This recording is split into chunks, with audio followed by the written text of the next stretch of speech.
ചോദിക്കട്ടെ, ഇത്രയും big boss Anumol ഇത്രയും ആരാധകരുള്ളതും അനുമോൾ ഇത്രയും വാച്ച് ചെയ്യുന്ന ആരാധകരുള്ളതും എങ്ങനെയാ ചോദിക്കാൻ ചോദിക്കാൻ പോകാൻ? ഇവിടെ ആ ബിഗ് ബോസ് കാണാൻ എത്ര പേരുണ്ടായിരുന്നു? അനുമോൾ ഫാൻസ് എത്ര പേരുണ്ട്? ഇതൊക്കെ അനുമോൾ ഫാൻസ് കൈവക്കയിൽ മൊത്തം. ഓക്കെ, എന്റെ ചോദ്യം ഇതാണ്, ബിഗ് ബോസില് അനുമോൾ ഏറ്റവും കൂടുതൽ പറഞ്ഞിട്ടുള്ള ഡയലോഗ് എന്താ? അല്ലെങ്കിൽ നിങ്ങൾക്ക് അനുമോളുടെ സിഗ്നേച്ചർ ആയിട്ട് തോന്നിയ കരച്ചിൽ നമ്മൾ ഡയലോഗായിട്ട് കൂട്ടുന്നില്ല, പകരം വാക്കുകളുടെ ഏറ്റവും കൂടുതൽ അനുമോൾ പറയുന്ന ഒരു കാര്യം എന്തായിരുന്നു? ഒരു ചെറിയ ആള് വന്നിട്ടുണ്ട്, ഓടി വാ പറഞ്ഞോ. അവൻ കറക്റ്റ് അനുമോൾ എങ്ങനെയാ മനുഷ്യ എങ്ങനെയാ പറയുന്നത് അതേപോലെ പറഞ്ഞോ. നീ പറഞ്ഞ കറക്റ്റാ പറഞ്ഞോ. അനുശേഷി എങ്ങനെയാ പറയുന്നത് അതേപോലെ അവൻ പറയും.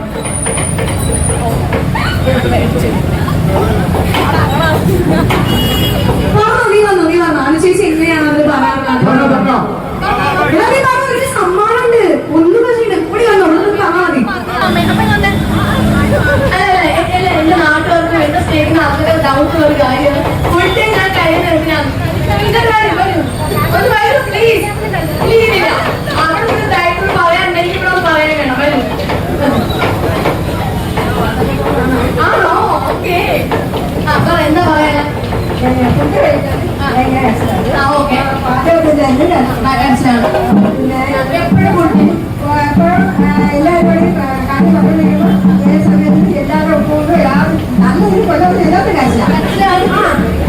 അപ്പോ ഞാനൊരു കാര്യം നിങ്ങളോട് പറയാം, എന്റെ നാട്ടുകാരായിട്ട് നിങ്ങൾക്കൊരു കാര്യം പറയാം. ഈ അമ്മ എനിക്ക് തോന്നി 24 മണിക്കൂർ ലൈവ് കാണുന്നില്ല എന്ന് തോന്നുന്നു. അമ്മ കാണുന്നത് ടിവിയിൽ വരുന്ന 1 മണിക്കൂർ പ്രോഗ്രാം ആണെന്ന് തോന്നുന്നു.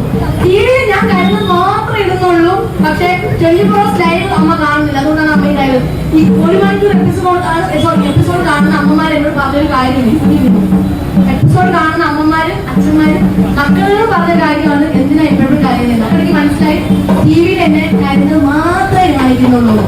ലൈവ് കണ്ടവരൊക്കെ ഉണ്ട് ഇവിടെ. ചേച്ചി ഒരു മിനിറ്റ് ചേച്ചി, ഞാൻ കരയുന്ന ആളാണെന്ന് പറ ചേച്ചി. പറയും ഞാൻ കാര്യമില്ല. എന്റെ ജോലിയൊക്കെ കാണുന്ന ഒരാളായിരുന്നു അനു കരഞ്ഞിട്ടുള്ളത്. അതിനെ അത്രയും മാനസികമായിട്ട് വിഷമിപ്പിക്കുമ്പോൾ മാത്രമേ കരഞ്ഞിട്ടുള്ളൂ. പിന്നെ എപ്പോഴും കരയുന്നു എന്ന് പറയുന്ന ഒരു ഡയലോഗ് തന്നെ വെറുതെയാണ്. കാര്യം അതിനകത്ത് കരയേണ്ടതായിട്ട് ആരുമില്ല. അനുവിനെ കരഞ്ഞു എന്ന് പറയുന്നത് തന്നെ കരഞ്ഞു മെഴുകുന്നത് നമ്മളെ കണ്ടതാണ്. അപ്പൊ അനു ഒരിക്കലും കാര്യത്തിന് മാത്രം അനു കരഞ്ഞിട്ടുണ്ട്, പ്രതികരിക്കേണ്ടത് പ്രതികരിച്ചിട്ടുണ്ട്, എല്ലാവർക്കും ഫുഡൊക്കെ നല്ല രീതിയിൽ വിളമ്പി കൊടുത്തിട്ടുണ്ട്. അതിലൊക്കെ എനിക്ക് വലിയ നമുക്ക് എന്താ പറയുന്നത് അനുവിനെ ഒരു ഫാനായിട്ടല്ല ഫുഡ് കണ്ടു തുടങ്ങിയത്.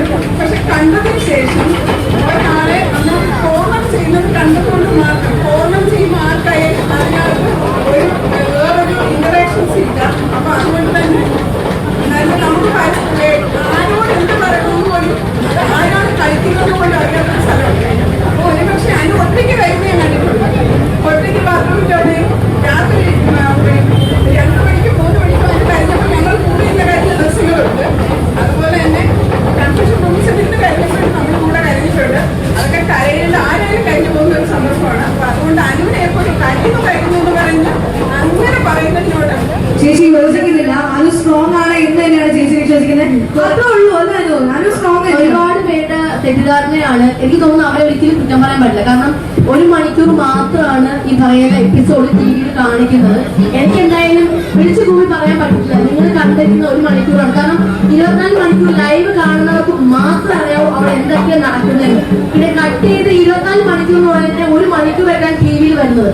അപ്പൊ എന്റെ ഫുള്ളും എന്റെ കണ്ടന്റ് ഫുള്ളും വരുന്നതെന്ന് വെച്ചാൽ കരുതിയിട്ടുള്ളതാണ്. അതുകൊണ്ടാണ് കുറെ പേര് ഇങ്ങനെ എന്തിനാ കരുതുന്നത്, എന്തിനാ വഴക്കുണ്ടാക്കുന്നത്. പക്ഷെ എന്തിനാണ് വഴക്കുണ്ടാക്കാൻ പോയതെന്നും എന്തിനാണ് കരുതുന്നതും എന്തിനാ ചിരിച്ചെന്നുള്ള കാര്യം ആർക്കും അറിയില്ല. അത് ഈ പ്രേക്ഷകരായിട്ടും മലയാള പ്രേക്ഷകരായിട്ടും ഒക്കെ ഭയങ്കര തെറ്റിദ്ധാരണയാണ്. അതെനിക്ക് ഏറെ പറയാനും പറ്റാം. ചേച്ചി ലൈവ് കാണുന്ന ഒരാളല്ലേ, ഒന്ന് വരും പ്ലീസ്. അത് കുറെ പേരുടെ കമന്റ്സ്, ഞാൻ ഇരുന്ന പോസ്റ്റ് അല്ലെങ്കിൽ ഞാൻ ഇരുന്ന റീല്, ഇതിന്റെ താഴെ ഒരുപാട് പേര് കമന്റ്സ് ചെയ്യാറുണ്ട്. എന്തിനാ ഈ ബിഗ് ബോസിൽ കൊണ്ട് എപ്പോഴും കഴിയുന്നത്, അല്ലെങ്കിൽ എന്തിനാ കമന്റ് ചെയ്യുന്നത്. അങ്ങനെ എന്നെ നെഗറ്റീവ് പറയുന്ന ഒത്തിരി പേർക്ക് പറയാനുള്ളത് മറുപടി ഞാനല്ല ശരിക്കും പറയേണ്ടത് ഈ പറയുന്ന 24 മണിക്കൂർ ലൈവ് കാണുന്ന പ്രേക്ഷകരാണ് അല്ലേ. എന്താ പറയാനുള്ളത്? എനിക്ക് തോന്നി സ്ട്രോങ്സ്റ്റ് എനിക്ക് അത്രേ പറയാറുള്ളൂ. കാരണം ഇത് നമ്മളായാലും ആരായാലും നമ്മളെ തോന്നുന്ന കഴിയൂ. അത്രയൊക്കെ സംഭവിച്ചു. 27 കാണുമ്പോഴേ അത് മനസ്സിലാവുള്ളൂ. പ്രത്യേകിച്ച് പോകുന്നതും അവരെയാണ് നമുക്ക് ദേഷ്യമുള്ള. അനുവിനടുത്ത് കുറച്ചുകൂടി സ്നേഹം കൂടിയിട്ടേ ഉള്ളൂ എന്നെ സംബന്ധിച്ചിടത്തോളം. എന്റെ കൂടെ വർക്ക് ചെയ്യുന്നവരായാലും ആദ്യം പോലെ അനുവിനോട് ചെയ്യത്തില്ല ചെയ്യും. പക്ഷെ ലാസ്റ്റ് അവർ തന്നെ എൻ്റെ അടുത്ത് വന്ന് പറഞ്ഞു വോട്ട് ചെയ്യണം കേട്ടോ, വോട്ട് ചെയ്യണം. എൻ്റെ അച്ഛനൊക്കെ എന്ന് പറഞ്ഞാൽ ഈ ഹോട്ട്സ്റ്റാർ ഒന്നും അറിയത്തില്ല. പക്ഷെ അച്ഛനൊക്കെ കണ്ടിട്ട് പറഞ്ഞു ഈ ഹോട്ട്സ്റ്റാർ ഒന്ന് ഡൗൺലോഡ് ചെയ്ത് എനിക്ക് വോട്ട് ചെയ്തു എന്ന് വരെ പറഞ്ഞിട്ടുണ്ട്.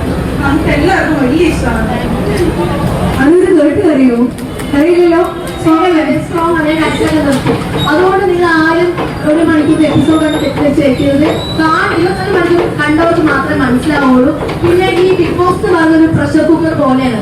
നമ്മൾ അവിടെ എന്ത് കാണിക്കും, നമ്മൾ അവിടെ പോയി കഴിഞ്ഞാൽ TV പുറത്തുള്ള ജനങ്ങൾ എങ്ങനെ എടുക്കും അല്ലെങ്കിൽ എങ്ങനെയായിരിക്കും ചിന്തിക്കണം നമ്മൾ ഒരിക്കലും ചിന്തിക്കുന്നില്ല. നമുക്ക് നമ്മുടെ പാരന്റ്സുമായിട്ട് ഒരു ബന്ധമില്ല, ഒരു ഫോണില്ല, ഒരു TV ഇല്ല, അല്ലെങ്കിൽ ഒരു വാച്ച് പോലും ഇല്ല. എന്റെ അച്ഛനമ്മയെ പോലും വിളിക്കാൻ പറ്റുന്ന അവസ്ഥയാണ്. നമുക്ക് പരസ്പരം പോലും ജയിക്കണം മാത്രം, അതായത് കപ്പ് നേടുന്നുള്ള ഒറ്റ ചിന്തയോടെ നമ്മൾ പോകുന്നു. 3 ദിവസം പിടിച്ച് നിൽക്കുന്നത് മാത്രമേ ഉള്ളൂ. ഒന്ന് ആലോചിച്ചു, നമ്മളൊരു റൂമിനകത്ത് പൂട്ടിയിട്ട് കഴിഞ്ഞാൽ നമ്മൾ എത്ര നേരം ഇരിക്കാൻ പറ്റും? ഫോൺ വേണ്ട നമ്മുടെ കയ്യിൽ. ഫോണ് പോലും ഇല്ല. ഒന്ന് കരയാൻ പോലും ഒരു മൂലയിൽ പോയിട്ട് കരയാൻ പോലും പറ്റില്ല. നമ്മൾ ബാത്റൂമിൽ പോയിട്ട് കരഞ്ഞു കഴിഞ്ഞാൽ അപ്പൊ ബിഗ് ബോസ് അനൗൺസ് ചെയ്യും എന്തിനാണ് അവിടെ പോയി ഇരിക്കുന്നത് കണക്ക് പറയും. അപ്പൊ നമ്മുടെ വിഷമങ്ങൾ ഷെയർ ചെയ്യാൻ പോലും നമുക്ക് ആരും ഇല്ലാത്ത ഒരു അവസ്ഥയാണ്. അതുകൊണ്ട് ഇനിയുള്ള ബിഗ് ബോസ് വന്നാൽ പോലും നമ്മൾ ആരെയും കുറ്റം പറയാനോ ആരെയും ഒന്നും പറയാൻ പോകരുത്.